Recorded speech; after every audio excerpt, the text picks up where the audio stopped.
Hello friends, welcome to Rida kitchen. இன்றைக்கி நம்ம பார்க்க போகிறது சிக்கன் முர்தபா இல்லைனா சிக்கன் ஸ்டஃப்டு பரோட்டா பார்க்கலாம்.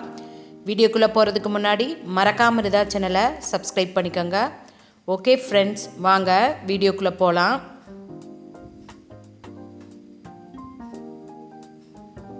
இதுக்கு ஃபஸ்ட்டு ஸ்டெப் என்ன பண்ண போகிறோன்னா, நம்ம மைதா மாவு ஃபஸ்ட்டு குழச்சி வச்சுக்கலாம். நான் எடுத்துருக்கிறது வந்து மைதா மாவு 1/2 கிலோ எடுத்துருக்கிறேன். நம்ம மைதா மாவு எடுத்துக்கலாம், இல்லைன்னா ஹெல்த்தியாக கோதுமை மாவு கூட எடுத்துக்கலாம். இப்போ ஒரு முட்டை, உப்பு தேவையான அளவு போட்டுக்கலாம், ஒரு பிஞ்ச் சோடா உப்பு போட்டுக்கலாம், எண்ணெய் 2 டீஸ்பூன் ஊற்றிக்கலாம். ஊற்றிட்டு இது நல்லா மிக்ஸ் பண்ணிக்கணும். இந்த மாதிரி ஃபோர்க்கை வச்சு நல்லா மிக்ஸ் பண்ணிவிட்டு அந்த எண்ணெய் முட்டை எல்லாம் மாவு கூட வந்து நல்லா மிக்ஸ் ஆகணும். இப்போ இந்த மாதிரி மிக்ஸ் பண்ணிவிட்டு தேவையான அளவு தண்ணி ஊற்றி சப்பாத்தி மாவு குழைக்கிற மாதிரி இந்த மாதிரி சாஃப்டாக குழைச்சி வச்சுக்கணும். இது வந்து ஒரு 1 hour வந்து அப்படியே ஊறட்டும். ஊறினா தான் நல்லா பரோட்டா வந்து சாஃப்டாக வரும். இது அப்படியே மூடி வச்சுக்கலாம், 1 hour ஊறட்டும். இப்போ ஸ்டஃபிங்க்கு தேவையான பொருட்கள் என்னென்னு பார்த்துடலாம். நான் இன்றைக்கி பண்ணுறது வந்து சிக்கன் ஸ்டஃபிங் தான் பண்ண போகிறேன். மட்டன் வேணாலும் நம்ம கொத்துக்கறி பண்ணி இந்த மாதிரி பண்ணாலும் நல்ல டேஸ்ட்டாக இருக்கும். இப்போ நான் எடுத்துருக்கிறது வந்து போன்லெஸ் சிக்கன் வந்து இந்த மாதிரி பீஸாக கட் பண்ணி 1/2 கிலோ எடுத்துருக்கிறேன். வெங்காயம், ஒரு பெரிய வெங்காயம் இந்த மாதிரி நல்லா நைஸாக சின்னதாக சாப் பண்ணி எடுத்துக்கணும். மல்லித்தலை சாப் பண்ணது. இப்போ ட்ரை பவுடர்ஸில் என்னென்னு பார்த்துக்கலாம். மிளகாய்த்தூள் காரத்துக்கு தகுந்த மாதிரி, உப்பு தேவையான அளவு, மல்லித்தூள் 1/2 teaspoon, amchur powder 1/2 teaspoon, garam masala 1/2 teaspoon, மிளகுத்தூள் 1/2 டீஸ்பூன், மஞ்சள் தூள் 1/4 டீஸ்பூன். இப்போ ஸ்டஃபிங் எப்படி செய்கிறதுன்னு பார்த்துக்கலாம். நான் ஒரு பேன் வச்சு அதில் 2 டீஸ்பூன் ஆயில் விட்டுருக்கேன். ஆயில் ரொம்ப சேர்த்த வேணாம், ஒரு 2 டீஸ்பூன் சேர்த்துனா போதும். ரொம்ப சேர்த்துனா நம்ம பரோட்டாக்குள்ளே ஸ்டஃபிங் வைக்கும் போது எண்ணெய் அப்படி கீழே வந்துடும். அதனால் அளவாக சேர்த்துனா போதும். இப்போ எண்ணெய் நல்லா காஞ்சோன்னே நம்ம சாப் பண்ணி வச்சுருக்க ஆனியனை சேர்த்து ஃப்ரை பண்ணிக்கலாம். இது ரொம்ப ஃப்ரை ஆகணுன்னு இல்லை, ஒரு 1 minute இருந்தால் போதும். கலர் லைட்டாக சேஞ்ச் ஆனோடனே நம்ம சிக்கனை ஆட் பண்ணிக்கலாம்.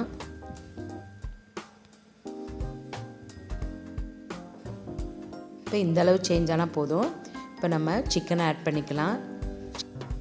சிக்கனை வந்து நம்ம கொத்தி கூட இதில் சேர்த்துக்கலாம். நல்லா சின்ன சின்னதாக கொத்தி கூட நம்ம சேர்த்துக்கலாம். இப்போ நம்ம இந்த சிக்கனை வேக வச்சு கடைசியில் வந்து நம்ம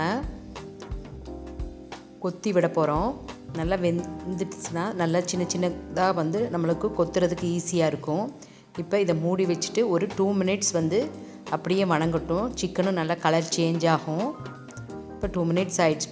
ஓப்பன் பண்ணி பார்க்கலாம். பாருங்கள், சிக்கன் நல்லா கலர் சேஞ்ச் ஆகிடுச்சு. நம்ம இதை வந்து ஹைலே வச்சு தான் குக் பண்ணோம்.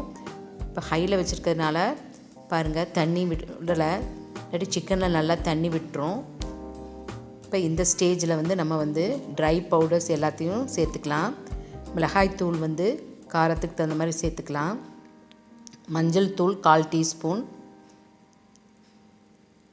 மல்லித்தூள் ஒரு 1/2 டீஸ்பூன்,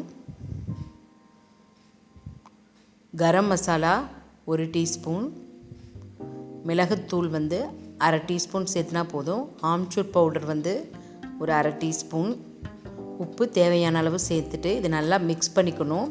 இப்போ இந்த ஸ்டஃபிங் வந்து ரொம்ப மசாலா தேவையில்லை. இஞ்சி பூண்டு பேஸ்ட்டு போட்டு ரொம்ப மசாலாலாம் தேவையில்லை. தக்காளியும் சேர்த்த வேணாம். நம்ம தக்காளிக்கு பதிலாக தான் ஆம்ச்சூர் பவுடர் சேர்த்துறோம். நல்ல புளிப்பும் கரெக்டாக இருக்கும். இப்போ ரொம்ப மசாலா சேர்த்துனா அந்த ஸ்டஃபிங்க்கு நல்லா இருக்காது. இதை அப்படியே மூடி வச்சு அடுப்பை சிம்மில் வச்சு ஒரு 5 to 7 minutes வேகட்டும். இப்போ 7 minutes ஆயிடுச்சு. ஓப்பன் பண்ணி பார்க்கலாம்.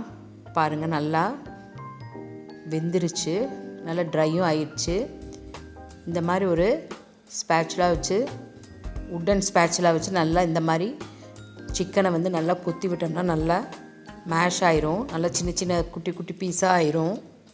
இப்போ தான் நம்ம ஸ்டஃபிங் வைக்கும்போது ஈஸியாக இருக்கும். நல்லா வந்து இந்த மாதிரி கொத்தி விட்டுக்கலாம். நல்லா கொத்திட்டு காமிக்கிறேன் பாருங்கள். இந்த மாதிரி நல்லா கொத்திட்டு இதில் வந்து சாப்பிடு மல்லித்தலை சேர்த்து இது நல்லா ஒரு மிக்ஸ் பண்ணிவிட்டு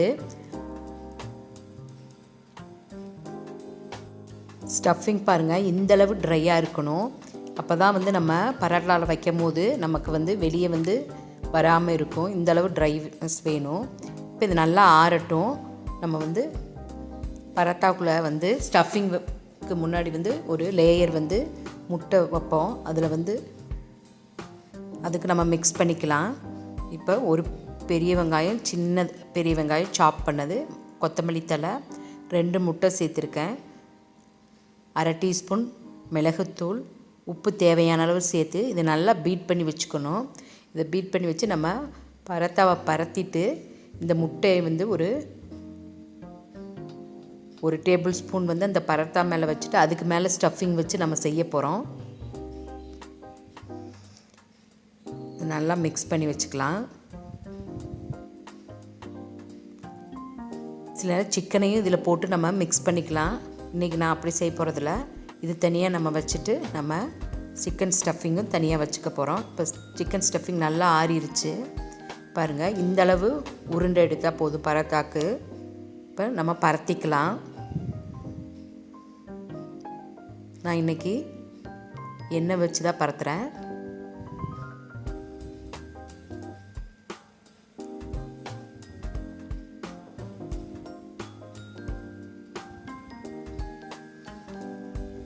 இந்த மாதிரி பரத்திட்டு நடுவில் வந்து மிக்ஸ் பண்ணி வச்சுருக்க முட்டையை வந்து 1 டேபிள் ஸ்பூன் எடுத்து இது நல்லா இந்த மாதிரி ஸ்ப்ரெட் பண்ணி விட்டுக்கணும். ஸ்ப்ரெட் பண்ணிவிட்டு இதுக்கு மேலே வந்து நம்ம சிக்கன் ஸ்டஃபிங்கை வச்சுக்கலாம்.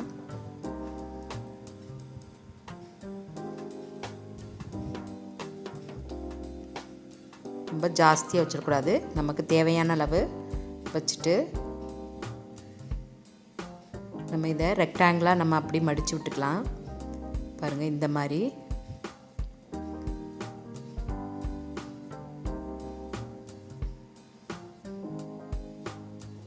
மடிச்சு விட்டு கையில் லைட்டாக நம்ம ஓரங்கள்லாம் ப்ரெஸ் பண்ணி விட்டுக்கலாம். ஸ்டஃபிங் வெளியே வராத மாதிரி ப்ரெஸ் பண்ணிக்கலாம். இப்போ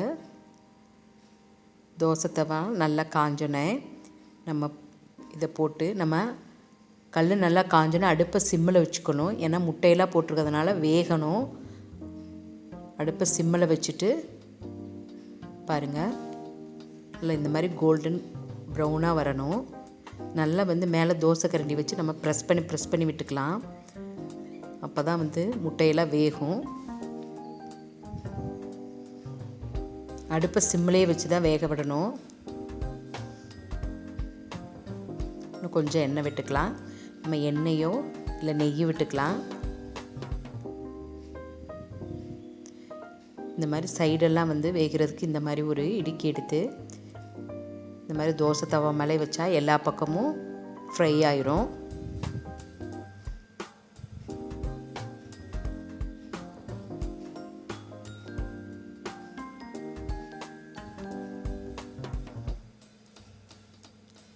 பாருங்கள் சூப்பரான சிக்கன் முர்தபா ரெடி ஆயிருச்சு. இது டொமேட்டோ சாஸ் கூட வச்சு சாப்பிடும் போது சூப்பரான காம்பினேஷனாக இருக்கும். உங்களுக்கு இந்த ரெசிபி பிடிச்சிருக்குன்னு நினைக்கிறேன். பிடிச்சிருந்துச்சுன்னா மறக்காமல் ரிதா சேனலை சப்ஸ்கிரைப் பண்ணிக்கோங்க.